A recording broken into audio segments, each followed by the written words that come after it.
is the DallasCowboys.com Draft Show. The Cowboys are on the clock. Your war room for insider news and draft analysis from deep within the confines of Cowboys headquarters at the Star in Frisco. The Dallas Cowboys select Leighton Vander Esch. And now, your hosts, Dane Brugler, David Hellman, and Brian Broaddus. It's 14 days until the NFL draft convenes in Nashville, Tennessee. Draft show here has carried you every step of the way. We'll carry you all the way through the draft as well. Brian Broaddus here along with Dane Brugler, David Hellman, Kent Garrison, executive producing. We always talk about this. If there's enough time to do everything we need to do, you want to look at that one more player maybe, try and figure us all out. Guys, the hay is getting pretty close to be putting in the barn for me. I agree. I know Dane doesn't. Yeah. Dane's got one more guy. There's always another guy. Another stone you can look under. Yeah. How confident are you that you have watched every player that's going to get drafted? Probably 98%. I mean, there's always a few that... That's why it's cats on our show for 3 days. Yeah, seriously. But there's always... The lifeblood of the show. There's always, guys later in the draft that, there might be one team that's on them or two teams, but because they want to make sure they don't have to wrestle for them in free agency, they'll draft them in the 7th round. A guy that... There'll be some teams that, oh, wow. Some teams will be shocked that a player gets drafted. But in the later rounds, that's why you draft a guy, so you don't have to worry about trying to throw money at them in free agency. We welcome everybody that's listening to us around the country, around the world. We do appreciate you. I can confirm that the Cowboys are in their war room right now putting together a board. Jerry Jones, Stephen Jones, Jason Garrett, all the scouts here at the complex. Last week was visits. We're seeing some teams around the league that are still visiting some guys. Cowboys on a little bit different schedule. They got their visits out of the way. They got Dallas Day done last week, and now they're hunkering down, and they're going to put this board together. And they are hunkering down. These things have been, it's Thursday? Yeah. They've been going from 8 to 6. Yeah. Every day this week. Yeah, taking a little break for lunch and then getting back at it. So if you're a Dallas Cowboy fan, just know that your guys are working right now, and guys and gals are working in that room to put this thing together. Speaking of putting together, Dane Brugler put together one of the most incredible things I see every year. He did the actual entire draft, the entire NFL draft. What was the final number on the picks? What was the 254. 254 was the last number. From 1 to 254, he put this thing together. Check out his Twitter feed at DP Brugler to look at that. And find a way, again, to like I say, to look at it, study it. This guy is one of the best in the business when it comes to his mock drafts. He knows these players. We've talked about that. That's why he's on the show with us all this time, because he does know these players. I want to get in, Dane, to your mock draft for the Dallas Cowboys, if I could, for this first 20 minutes. By the way, guys, we're going to have that Twitter on the 20, as we always do. And then we're going to have another little game, which I enjoy playing, is who would you rather? Okay? And so Dane and I are going to go through that. Dave's got the names, and we're going to figure out who would you rather when it comes down to it. But Dane, I want to start with that pick at 258. Again, when I say the number 2, the first number is the round. The second number is the pick. At 258, you went with Juan Thornhill, the safety from Virginia.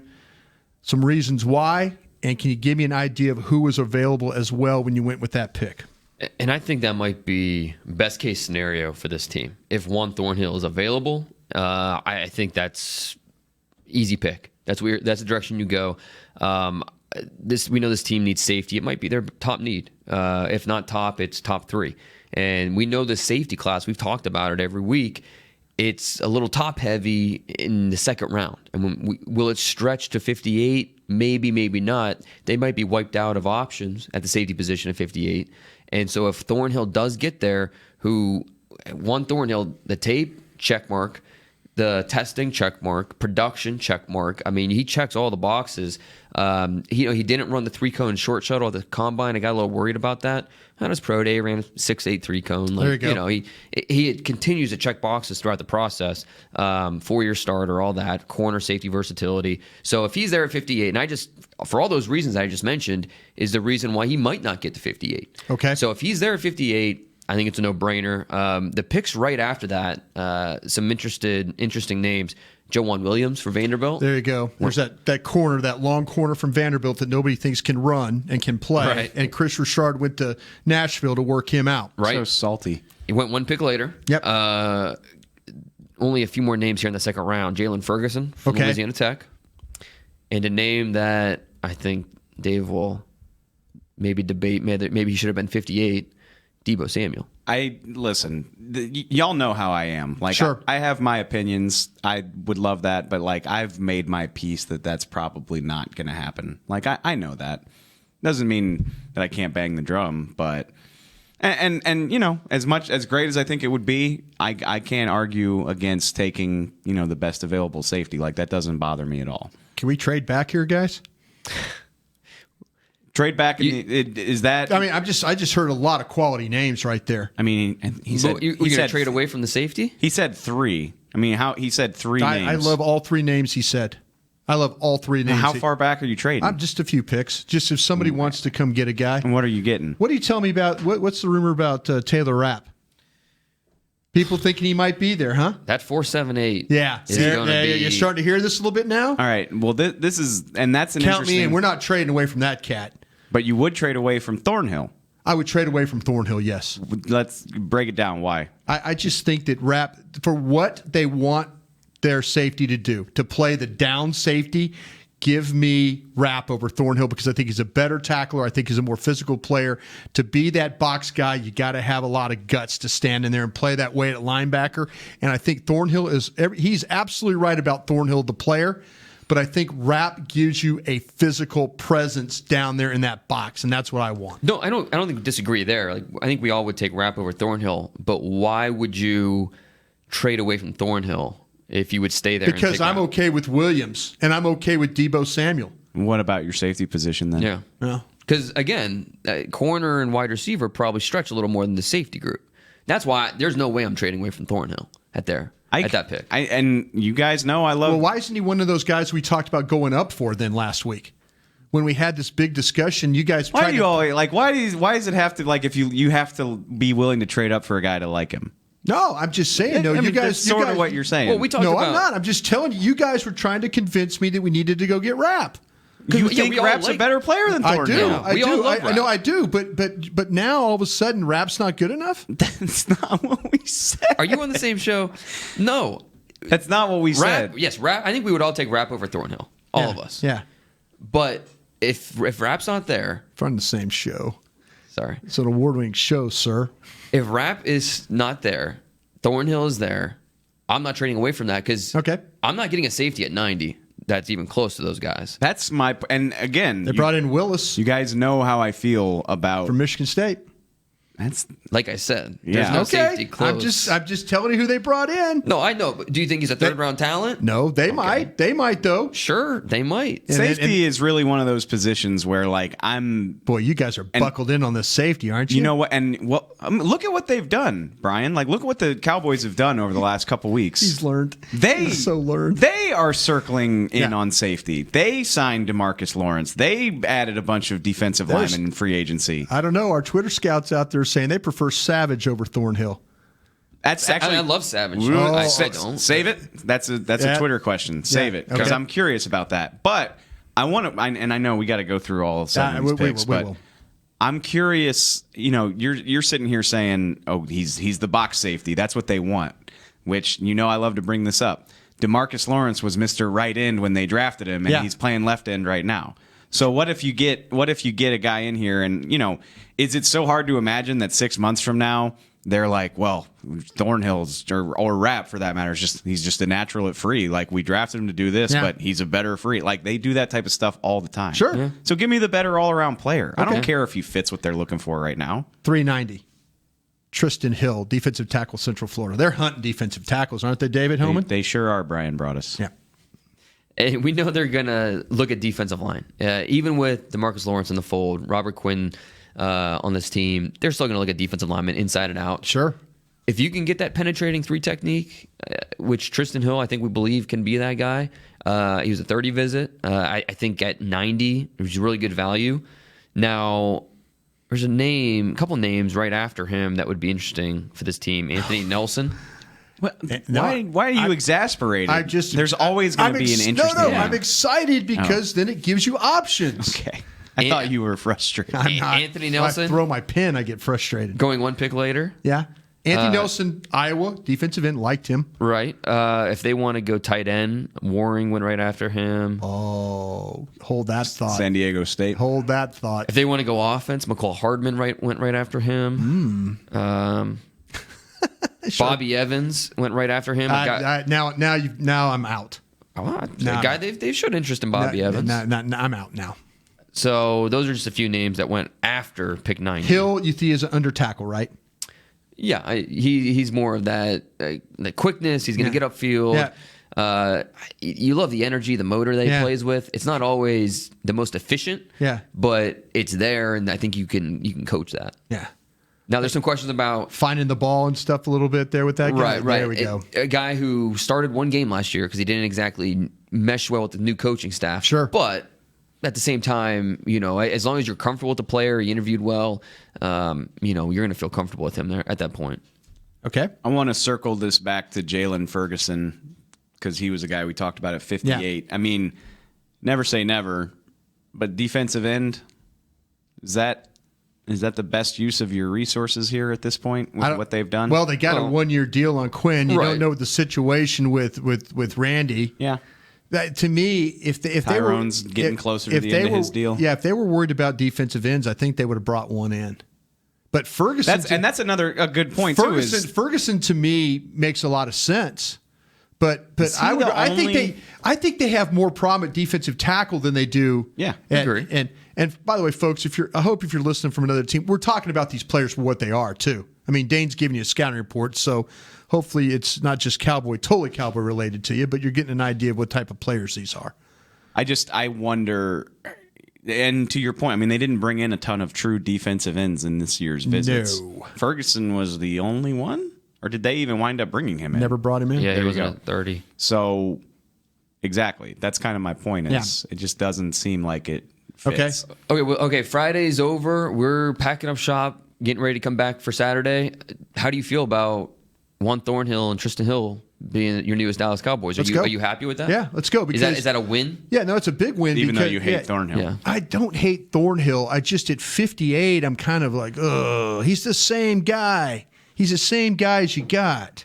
That's what I'm saying. Well, that's not what I want to hear. No, but you're convinced me that, Brian, you know how they switch these guys around. They do. They do. They change the narrative to fit what they want to do all the time. Absolutely. I'm just saying, got that wraps there. God, you talk about somebody will get excited if it gets close, and all of a sudden and we have to make a decision if we're going to stay or we're going to move a little bit. I got all these teams in front of me I hate. I'm sorry, Texans fans. I'm sorry, Eagles fans. I used to work at the Eagles. I'm sorry. There's no way to quantify this. And I know people want to hear about that. There's no way to quantify it. But, this won't follow the script. Exactly. You know what I mean? We're sitting here. Yeah, but it's good discussion, man. No, it's great discussion. It's great discussion. I think that should be encouraging for any fan. Yes. It's like here in you're late in the round, every round. Yeah, 2 weeks before the draft, you're like, there's just no way Rapp will be there or Abram or this man talks to a lot of people around the league. That's what I'm saying. Just wait to see his reaction when the Cowboys pass on Taylor Rapp. That's 58. What will happen now. Clip this out, Kent. Is he'll be there and they'll take somebody else. Yeah. That's how this stuff works. No question. And then I will lose my absolute mind. And so will all of our fans. Yeah, exactly. And I hate to be the influencer, like those ladies that are on Instagram, influencers. I'm an influencer on the draft. Oh, my God. Yeah, you're the Pied Piper. Yeah. Folks, really, don't trust me, folks. That's why I'm about Joey Bosa. Hey, right? It's a tape, right? All right, let's go to the fourth round. 128. Went Bryce Love, Stanford running back. Who, good for you. Even though he wasn't a 30 visit for this team, it's just you don't want to match it up totally. Over Pollard and guys like that, maybe? I mean, right. And again, coming off the injury, you don't know what he's going to give you this year. Sure. Because it was a December or November. Yeah, December ACL. It was December. Yeah, it was at the Cal, the big game. Right. Although, I do think it's worth. So he got a clean bill from the combine rechecks this week. There we go. And then, obviously players are going to bet on themselves and sell themselves. But he goes on Ian Rappaport's podcast and was like, ACL injuries aren't what they used to be. Yeah. Which, I love hearing that because maybe I'll have him by September or maybe even. He might be a PUP guy. Right. Maybe. Yeah, miss half the year. It ain't a big enough deal that I'm scared of drafting him. No. I would be very excited about but that. it's just enough where he might fall to you in the fourth. Sure. Which is what you want. Yeah. Who'd you have in the fourth around him? Give me a couple names. Right after him, and this is a guy I considered if they didn't go defensive tackle in the third, Daniel Wise from Kansas. Oh, there we go. There's plenty of Dallas and Daniel Wise connections. Yep. Will McClay. That's one of those. Yep. Circle that name. Circle that name. Circle that name. Daniel Wise, Kansas. So that was a possibility. Right before him, a few running backs. I went running back. Oh, listen to that. Raquel Armstead, Dexter Williams, and Bryce Love. Okay, those running backs. He was thinking about him in the third round or fourth round. Emmanuel Hall from Missouri went right before, who this team brought in for a 30 visit. God's draft's being good so far. Yeah. I like it. Funny how it works out for you when you're doing it in theory. Right. Yeah. But and then when it happens, I'm going to be like throwing up on myself. No, you'll be elated. You'll be elated. Yeah. At 136 for the Dallas Cowboys, I went John Kaminsky. See, this is the one where I'm sucking wind in my teeth right now. I'm doing that. I don't know. Why? I'm just not a fan of his. There's so much inconsistency with the way he plays. We're trying to fix D tackle all at once. It's a traits player. Yeah, but really he good plays traits. in. He gets real tall. He runs up. He's got traits. He's absolutely right about the traits. You will see him play. They don't have a bounce house in the end zone, so I can't really grade him that highly. You need to have a bounce house if you're going to these small schools doing this stuff. But to me, you have to find a way. Again, where do you play this guy? Do you play him at tackle? Do you play him at defensive end? I think you play him at end. I think he can be a base end for you. Yeah, there he goes. He's like a left end is what he is. But man, I don't know. There's just so much. I'm watching some KT goes, I just got blocked by a butcher.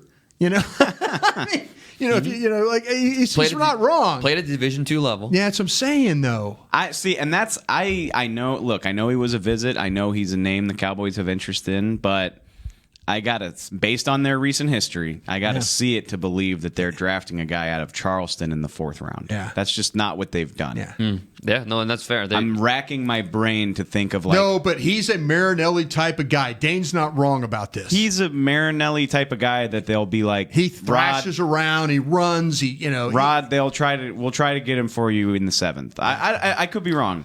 I you're gonna have to get the fourth round is where he's probably going to go. What is I think the? he might go third he's round. not wrong. You think so? Yeah. What is the smallest? Hang on.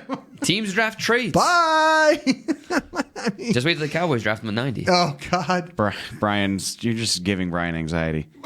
Will not take a player from Charleston at 90. All right, what's the small? And I have it pulled up here, so I know the answer. I don't know. BW Webb. The smallest school.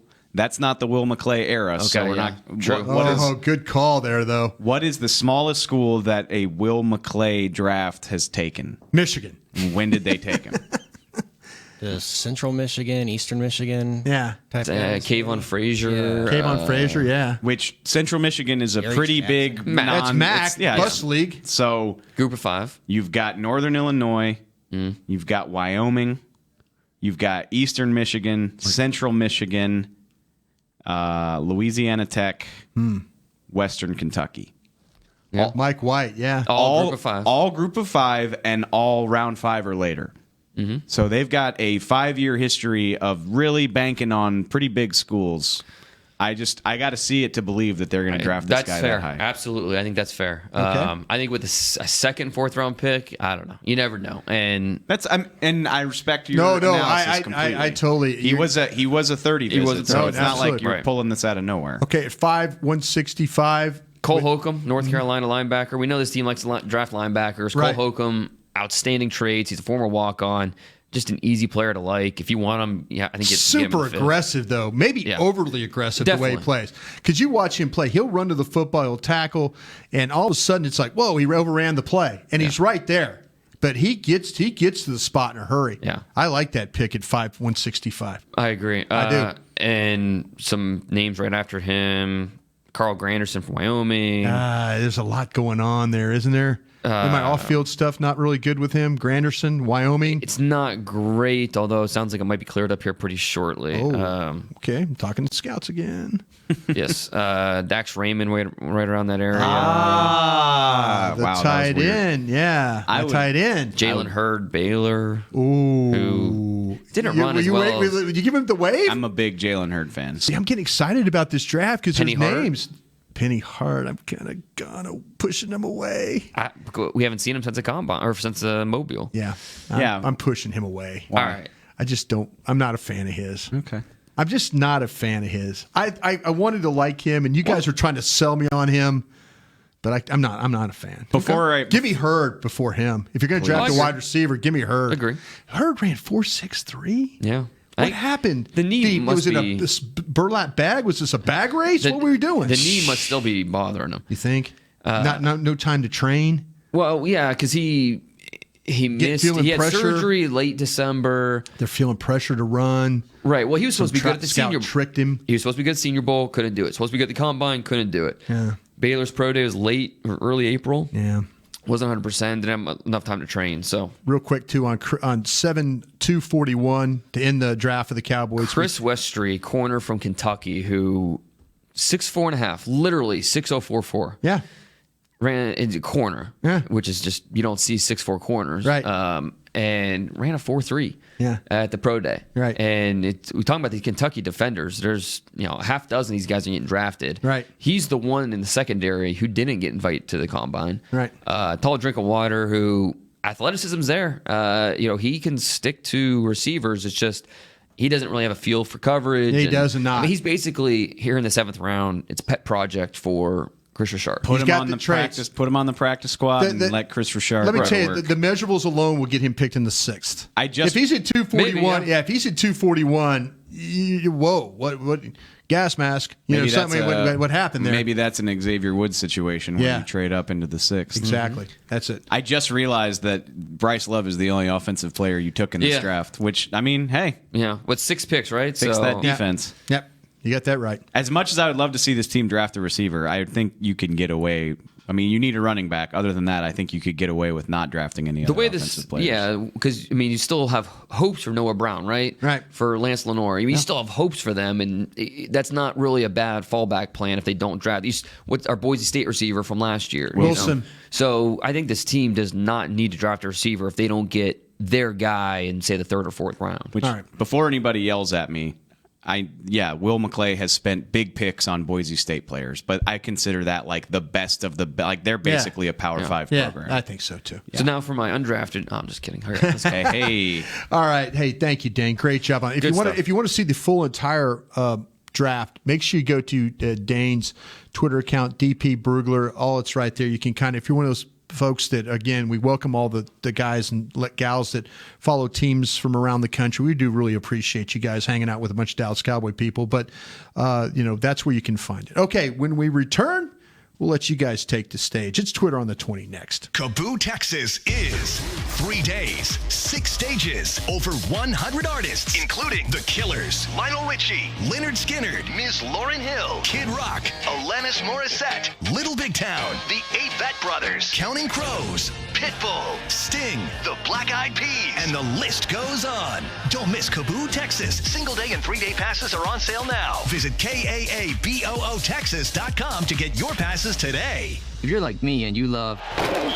if you have a thing, then cutting the cord is scary. But then I found out I could switch to DirecTV Now and still get the live sports I love. No satellite needed, no bulky hardware, no annual contract, just...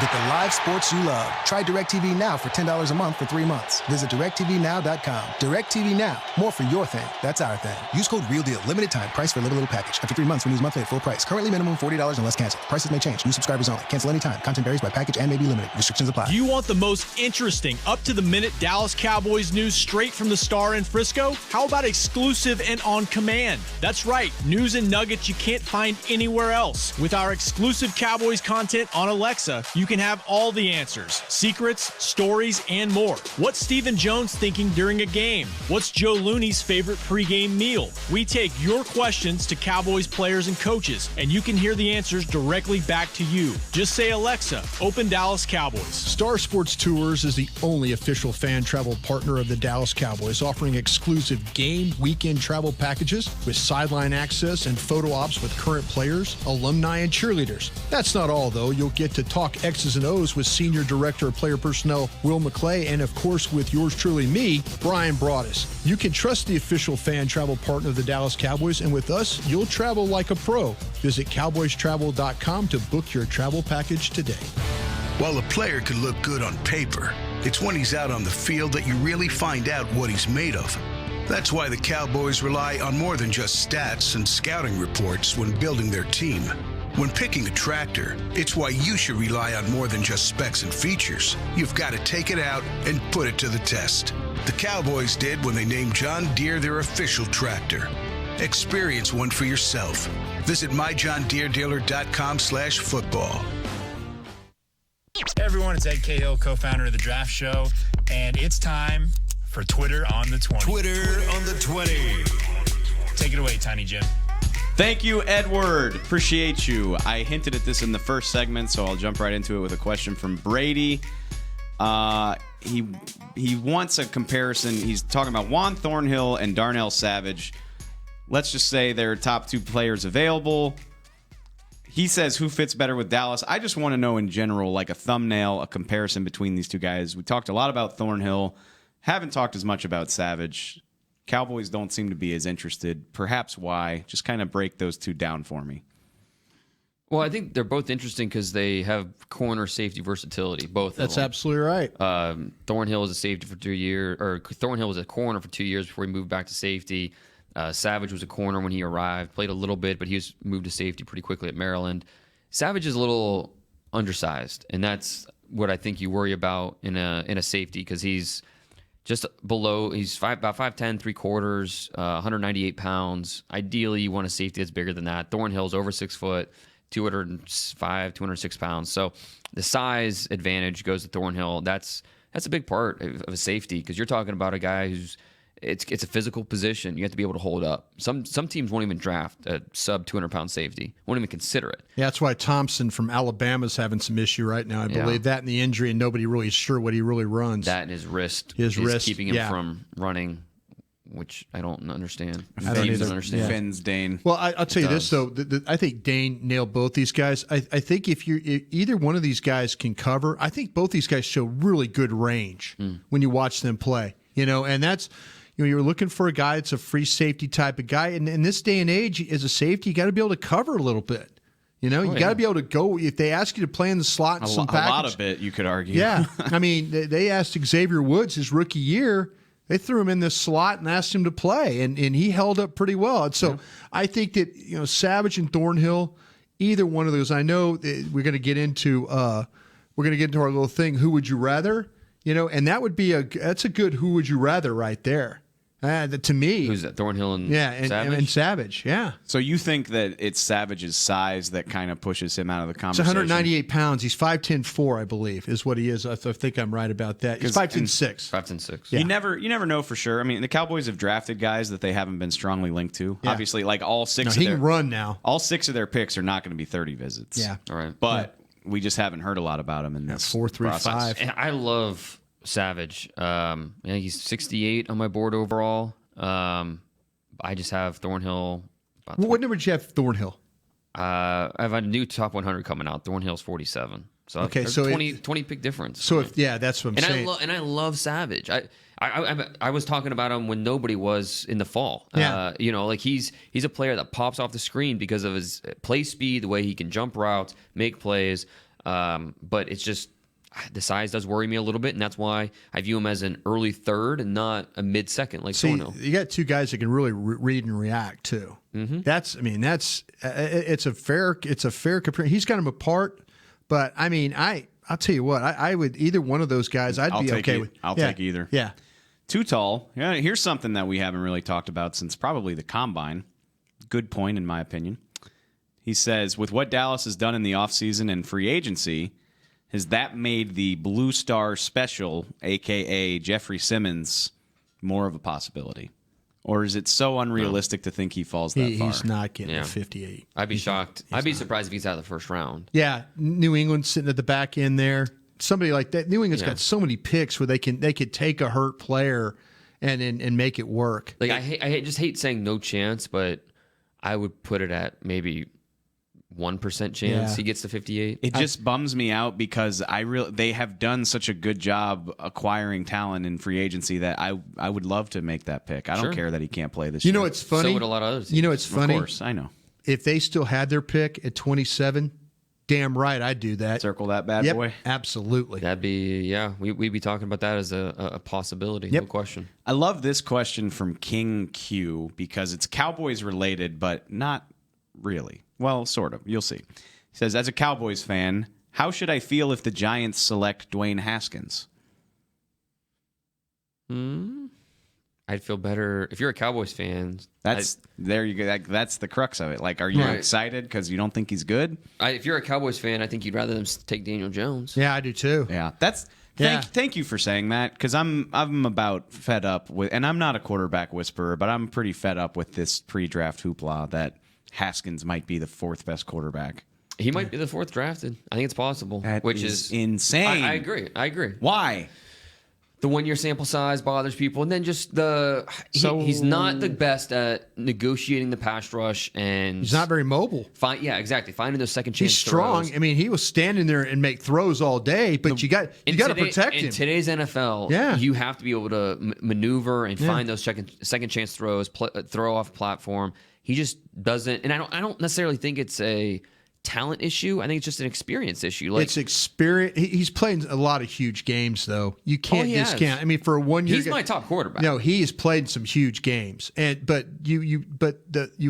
think you have to have mobility to play quarterback in a National Football League. I think that's why Kyler Murray is intriguing to people. They're looking past the height because he's so mobile. 1 year sample size. Yep. I don't know. I try to avoid hot takes, but I just don't buy that I don't buy that Daniel Jones is a better quarterback than Dwayne Haskins. I don't either, but I would not be shocked if Drew Lock is drafted ahead of Haskins. I would not be shocked if Daniel Jones is drafted. Quarterback, beauty is in the eye of the beholder. And New England. Did you see New England visit a couple of those guys? Yeah, sure. Locke and those guys. Smart. They went and visited a couple. They got a couple of those guys coming in. Yeah. They've got a lot of draft capital. Yeah. So if one of those guys, the big storyline going into the draft will be how many of those four are going to the top 17 picks. Yeah. Not the Giants had that 17th pick. How many of the top four are going to top 17? Wouldn't be surprised if all of them go that high. But if one of them might fall a little bit, you can bet New England. Oh, they'll be on the phone. I think the Chargers will be on the phone. If I'm a Dallas Cowboys fan, Chargers moving to a new stadium too. I'm praying that the Giants take Daniel Jones. Mm-hmm. Oh, I absolutely take him at 6. Praying that they decide they don't want Dwayne Haskins. Yeah. You know what? The Giants Gettleman, he will take a Big Ten player. He will. He will. Gettleman will do that. Yeah, but I think when you look at Daniel Jones, that's the Giants. Well, okay, the Giants do that. But you look at Eli History Manning, tell you that. Daniel Jones and Eli Manning connection there. I think that would be really appealing. Yeah, just to be able to keep that continuity with the offense. That's a very great point. I think that there'd be if Daniel Jones' head coach is Mike Smith, are we still talking about Daniel Jones the way we are? I mean, probably not. Yeah. So that matters a lot. Just how he was tutored, the Manning influence, and that's why I think for the Giants, that's why the connection's being made, and I think will be made up until draft day, and we find out who they pick. Yeah. Daniel Jones reminds me of Nassib. Wow. I mean, not as a player, but just all kinds of pre-draft hype and go away. Sorry, Daniel Jones. Eric, Giant fans feel really good about that. Eric says, we want to talk about guys we haven't talked about.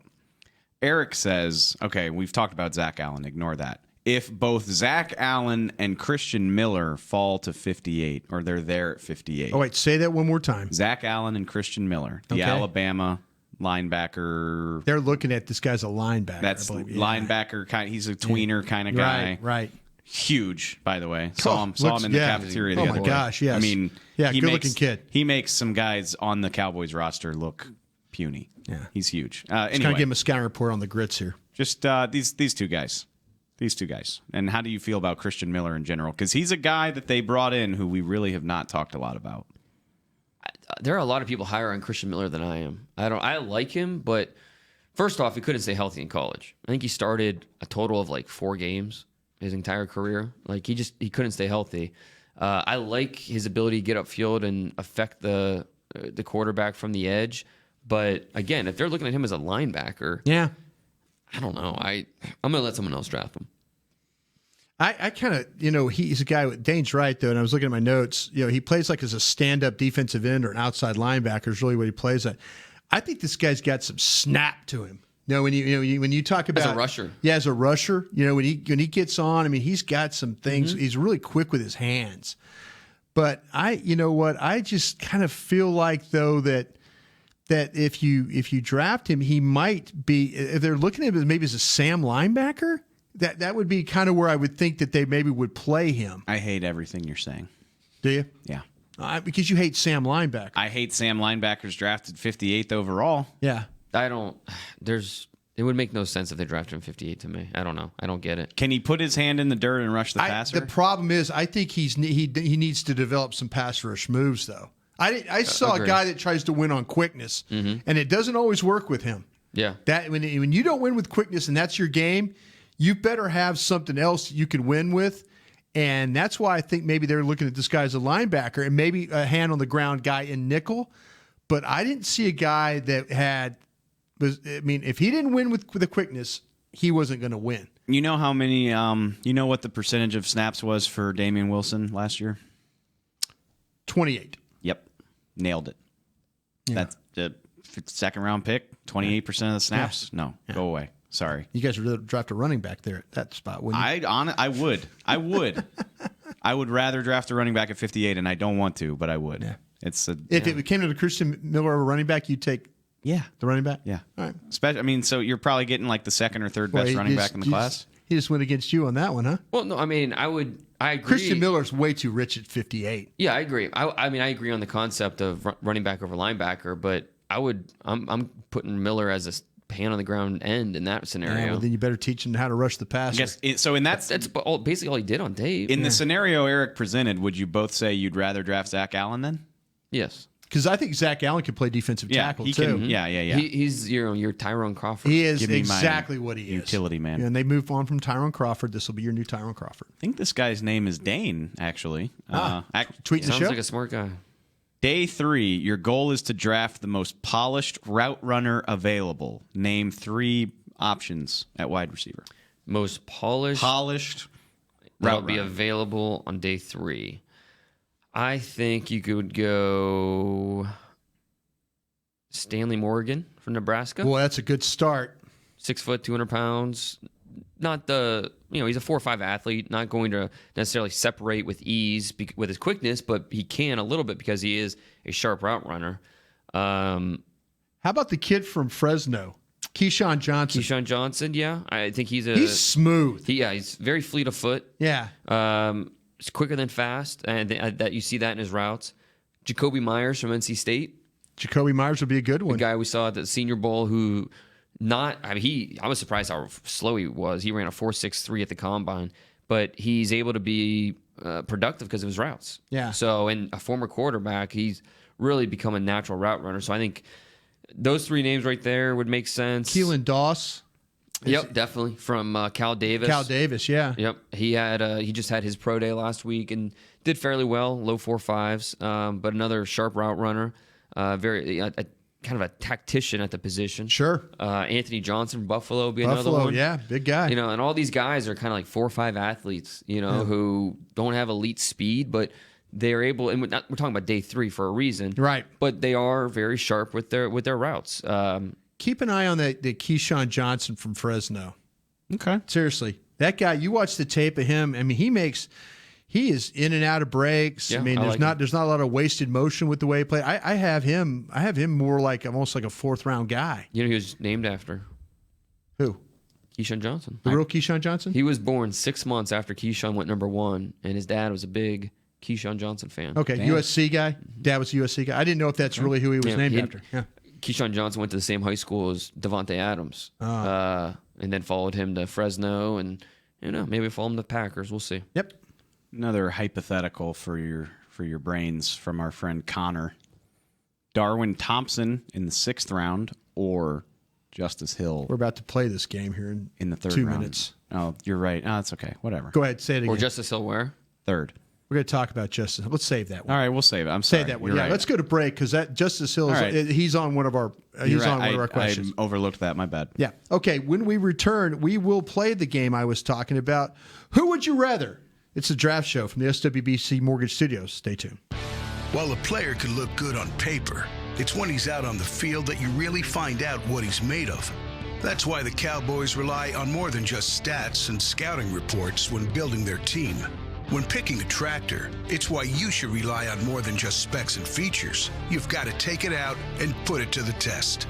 The Cowboys did when they named John Deere their official tractor. Experience one for yourself. Visit myjohndeeredealer.com/football. It's time for Tailgate with the OtterBox boys. OtterBox, the makers of those crazy protective phone cases? The one and only. They're also wild about protecting parking lot parties from sad drinks. It's why they made elevation tumblers. Rumor around the crockpot is they're made from stainless steel with a copper lining to keep temps hot or cold. True, they even come in 7 different sizes, up to 64 ounce, the growler.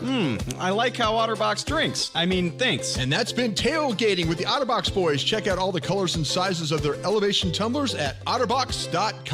Want to use what the pros use? How about the official men's skincare brand of the Dallas Cowboys, Jack Black? Right now, you can get the Jack Black Playmaker, a curated collection of Cowboys locker room favorites for just $10 with free shipping. The Playmaker includes 4 Jack Black skincare favorites, plus a full-sized Intense Therapy lip balm and a Cowboys can cooler. Go to getjackblack.com/Cowboys and use the code word Cowboys. The Jack Black Playmaker, $10, free shipping.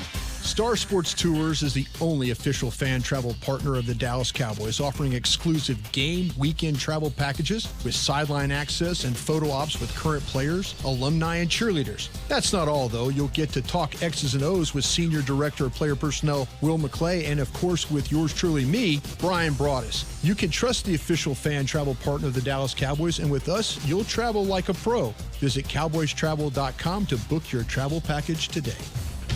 A man's Stetson doesn't just protect him from life's elements. It projects an unstoppable and legendary spirit, just like the men wearing silver and navy on the field every Sunday. Since 1865, Stetson hats are American-made with pride right here in Texas. They are still the official crown of all self-respecting Cowboys. And Stetson is proud to be on the field with America's team. Find Stetson hats in the Pro Shop or at Stetson.com today. This is the DallasCowboys.com Draft Show. The Cowboys are on the clock. We're back here with the Draft Show from the SWBC Mortgage Studios. Brian Broaddus, Dane Brugler, David Hellman, Kent Garrison, executive producing. We have all kinds of ways of getting our magazine. We actually sold out, and now we're appreciate everybody out there that purchased one of these. We sold out of hard copies. Hard copies. So you David can always get a digital copy. Yeah, what's the digital thing? Where do we go to for that? Oh, Lord. Did I mess you up on that one? Why would you put me on the spot? Yeah, I think go to the Draft Show Twitter, and it's the pinned tweet at the top. Okay, of the Draft there Show. goes. Smart. Yeah, there goes. Smart. Kent will tell you that exactly. So that's the go to the Draft Show Twitter account, and it's pinned. You can figure all that out, and hopefully, like I say, you can get your copy. We'll talk about Dane Brugler. Dane.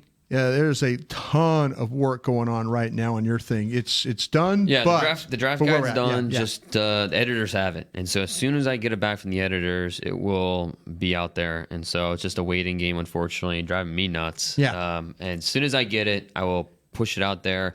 DP Brugler on that. Yes, check his Twitter account. Yeah. Check my Twitter account. If you follow account. him on Twitter, which you all should do, he'll have that when the beast is ready to be. It'll be well worth the wait. Over 400 reports. Yeah.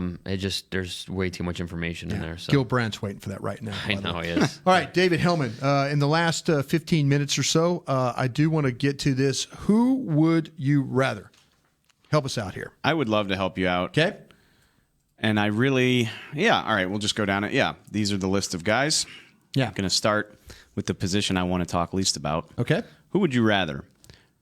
North Carolina State linebacker Jermaine Pratt, or, which we already know the answer to this if you've listened to the show, Hawaii linebacker Jelani Tavai.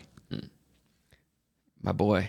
Exactly. Is that going to be? Is that a tough one for you, or is that a? I think they're 4 and 5 on my rankings. Right. So I mean, they're pretty closely rated, but taking my boy Tavai, who I don't know, people sleeping on him and talking about him all year, and he's exactly what the NFL is looking. And Tremaine Pratt to an extent too, a former safety. He's got versatility. Give me Tavai, inside, outside, can play all 3 downs.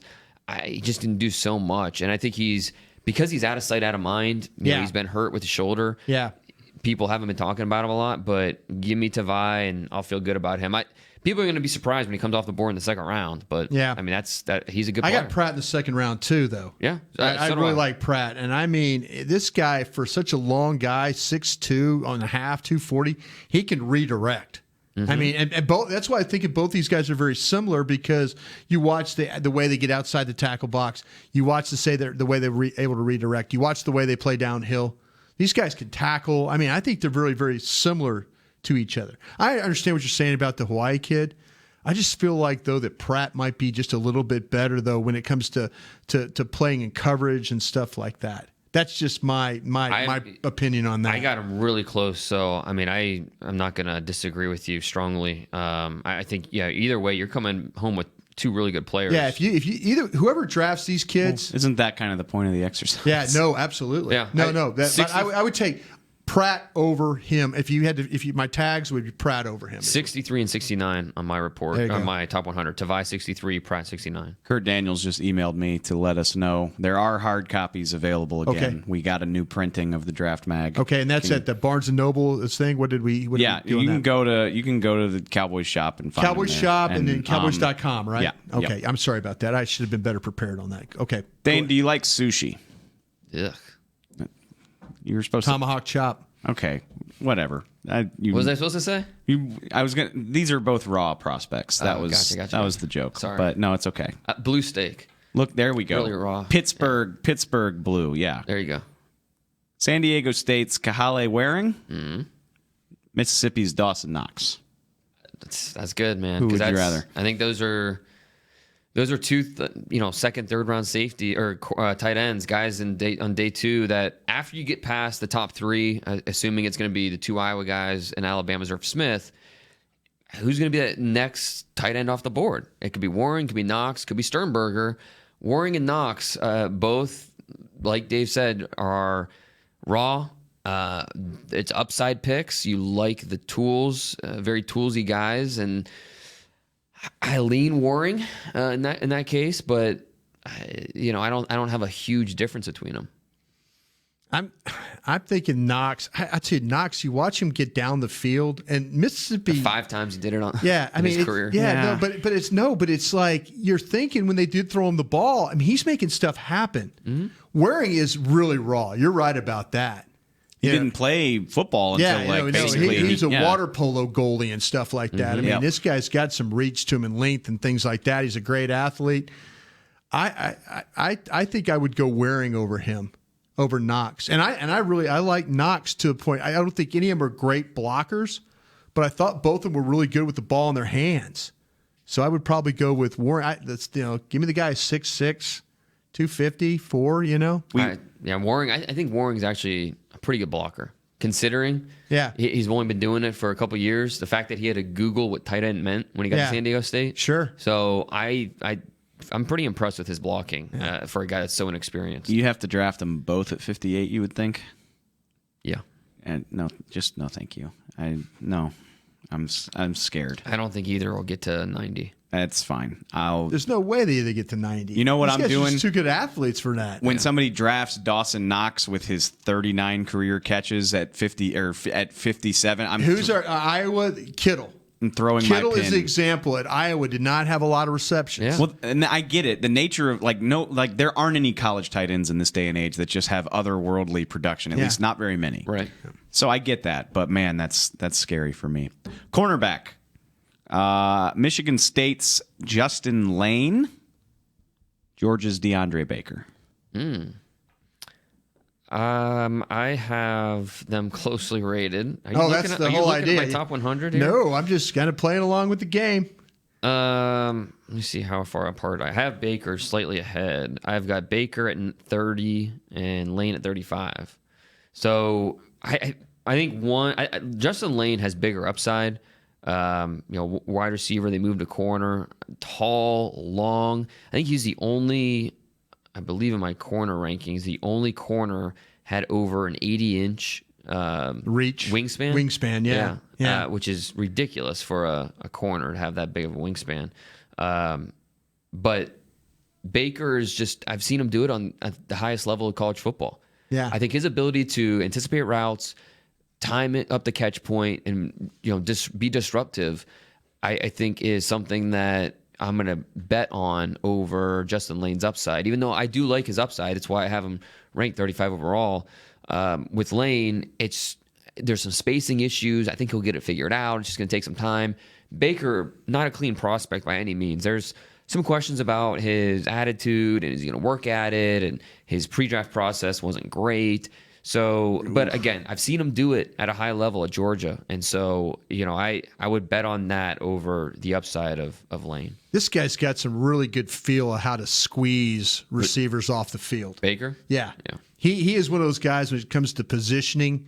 When a guy turns and tries to get up the field on him, he will use his body and he will push. Did it against Debo. Yeah, he will push wide receivers completely off the field. You're right about him playing at a really high level, though, too. I just thought the read and reactions to the ball was really good, too. So you're going Baker, too? I'm going Baker there. What was your discrepancy? 30 and 35? No. I'm upside. What do the Cowboys have? They have like a hell of a DB coach, right? A really good one who's got a track record of developing fifth-round picks into all pros. Yeah. And Justin Lane's like custom built for what he wants. Yeah. Give me that. Okay. Especially, if you tell me effort and attitude are question marks with Baker, then I'm even more so in on Justin Lane. I think for this team, I would not be surprised at all if they had Lane rated higher than Baker, because he is, Justin Lane, 6'2", 190 pounds, 33-inch arms. If you told me Lane, and I understand he probably won't be, but if you told me he was there at 58, even without an immediate need at cornerback, I would be elated to make that pick. You take Lane over Williams then, Jawan Williams, right, from Vanderbilt? Yeah, I would. Yeah. Okay. I've got Lane, Julian Love, then Jawan Williams. Yeah, okay. Wide receiver, Baylor's Jalen Hurd and Toledo's Deontay Johnson. Couple late third, early fourth, maybe. Mm-hmm. Those Toledo receivers are kind of fun to watch. All three of them. They really are. Yeah, all three are going to get drafted, I bet. Yeah. I would go Deontay Johnson, I think. What about you? I like watching Hurd with the ball in his hands. He said it. Yeah. He said it. There's something about Hurd. You watch him catch the ball in the move, and that's that former running back mentality.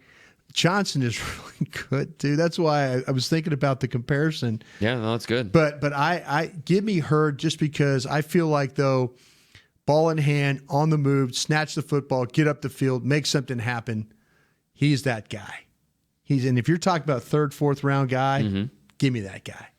I agree. I'm going to bet on the speed of Deontay Johnson, his ability to separate and create. Yeah. Because I think you're right about the running back mentality. I think you nailed Hurd, but I'll take the guy that's just a little bit better of a space athlete.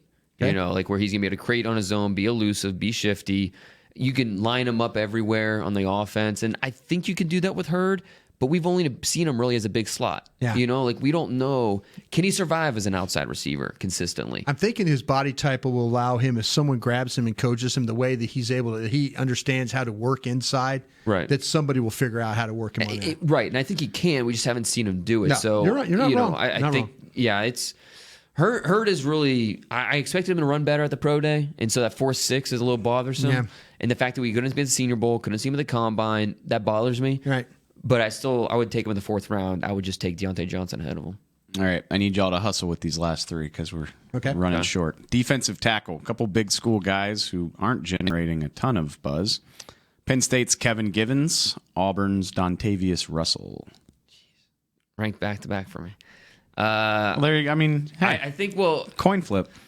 It depends what you want. I think one's a nose tackle, one's an upfield guy. Quickness. And so if you want the nose, then Dontavius Russell's your guy. He's a big, massive guy. Yeah, he's not going to give you range. He's not going to give you a big, wide area of impact, but he can handle double teams. He can two-gap. He can hold his own on the inside, work off blocks, and make stops versus the run. Not going to give you much as a pass rusher. No. Kevin Givens, on the other hand, is disruptive, pretty raw. Yeah, he's still figuring things out. He was a linebacker in high school. Yeah, played a little bit of D end. Then he played like as an under tackle at Penn State. But he's that quickness guy. You need to be a little more creative with him. Again, so it just depends on what you want. If you want the under tackles, guys going to be more quick than anything. Take Givens. You want the powerful nose tackle, you take Russell from Auburn. Yeah, I tell you what, Russell's a really nimble athlete too. Saw him pick up a fumble in one of the games and take off running with it. And I'm like, whoa, 319 pounds getting up the field like that. Where are we getting these guys? I mean, you have them back to back, but where? You have 4 or 5? Fifth. I have fifth, six. Yeah. So it's in the range. Probably that fifth. Yeah, probably the fifth round. It's in the range where it would be conceivable for this team to draft a nose. Yeah, 165. We had a linebacker, and he had Holcomb going there. Yeah, but I'll tell you what, I would rather have either one of these guys probably more than Kaminsky at 136. Which one do you prefer between the two? Give me Russell. Okay. I just saw a big mammoth man. I'm surprised to hear you say you'd rather have the trash can full of dirt than the pass rusher. I just kind of feel like, though, that they need 3 techniques. There's no question. The Russell kid, if I didn't see him, I didn't see that his mass makes him hard to block. They can't cut him off. When he gets going, they can't cut him. They can't do that. So give me Russell. Give me the tackle. All right. Tackle. This is the best one, and you alluded to it. Running back. Yeah. Oklahoma State's Justice Hill. A&M's Travion Williams. I like this a lot. I don't think you can go wrong, to be honest, but I'm taking Justice Hill. I think Why? I think he's more fun. He's more fun. Yes. I beg to differ there, sir. Dave and I watched 7 overtimes where this kid, that Williams kid, killed us. If you're an LSU fan or an NC State fan, you probably disagree with what Travion Williams did to those defenses. But Justice Hill, you give him any type of space, and he'll manipulate it. I just think he's. And I've got both these guys as 3-4s, as borderline top 100 type guys. I'll take the athleticism of Justice Hill over Travion Williams, who I like. I don't know. I don't love. I'll tell you what, they're both explosive players, aren't they? One tested like an explosive athlete. Yeah. Wow, one tested like, how about that film, though? Shade. Whoa. Mister, there aren't any good football programs in the Big 12? How about the guy that set a school record in the SEC? How about the guy? Literally, he was the best back in the SEC this year. In that is a league that has been pumping out. Isn't that saying much though? Not Nick this. Nick Brissett was starting in the SEC. You don't throw shade at my friend Nick. Really, okay. Nick. First of all, second of all, you look at the backs that have come out of the SEC in recent years, and I mean, the talent this year is a little down. But he had 1,500 yards in the SEC West. And I've got him back to back. I mean, Who's the most complete back between the two? If you're looking for more of a complete back, then Travion Williams will give you that. Well, you're talking about one's 100. Defense rest. Huzzah. If that's what you're looking for. I am, because the other guy who I agree with you on Hill, but I see a guy that's really struggles as a pass protector. If you're looking for a guy who's going to be a better pass protector, complete guy, then sure, I would understand. Travion Williams, I get that totally. Yeah. But if we're just talking, if we're not talking in a vacuum, and it's just who would you rather have? Yeah. I think I could do more with Justice Hill. Okay. I could put more points on the board with him. We think we probably would have to draft either one at 90, right? Yeah. I honestly, I think that's right where they should go. Yeah. Late third, early fourth. I said a week ago 90 felt rich, but either one of these guys, I'd be fine. I'd be happy with that. There you go. Happy might be a stretch, but I'd be fine. Satisfied. Yeah. Offensive tackle: Alabama's Jonah Williams and Washington State's Andre Dillard. Cream of the crop, 2 best tackles in this draft, in my opinion. Yeah. Neither one of them are on the ground at all. No, and Andre Dillard is so special of an athlete. Give me the athlete. Could Dillard be the first tackle taken? Easily, yeah. because he's got the best feet out of all of them. So and there's no question he could. But I think what I saw at the Senior Bowl, the anchor issues, gives me a little bit of pause with him. Sure. Jonah, what I saw in the national title game against Clemson, he can struggle versus long-armed guys. Yeah, Farrell got him a little bit. Jonah Williams, to me, is a top 5 player in this draft. Give me Jonah Williams. Yeah, he's not wrong. He's not wrong. He's a technically sound player. He's instinctive. He masks his lack of length the same way Joe Thomas did for so long with the Browns. I'm taking Jonah Williams. At worst, I've got an outstanding guard. I think he can play tackle in the league. I would not hesitate to draft him top 5, top 6 in this draft. You think he can play tackle?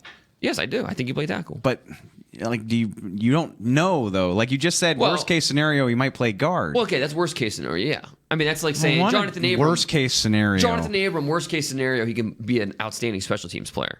I think that's a terrible. That sucks for a guy you're taking in the top 40. Worst case. I think he can be more than that. One day you're going to walk away from this and just be so happy, aren't you? No, I mean, look, I don't have a crystal ball. I'm just giving you best case, worst case. Are they really close though? Are the two really close? Yeah. I mean, both are, you could see Dillard going in the top 10, couldn't you? Why not? Yeah, that's what I was thinking too. If you're going to say, all right. Jonah Williams is 4, Andre Dillard's 9 on my board. I didn't see that guy from UCLA going to the top 10 last year. Colton Miller. Yeah.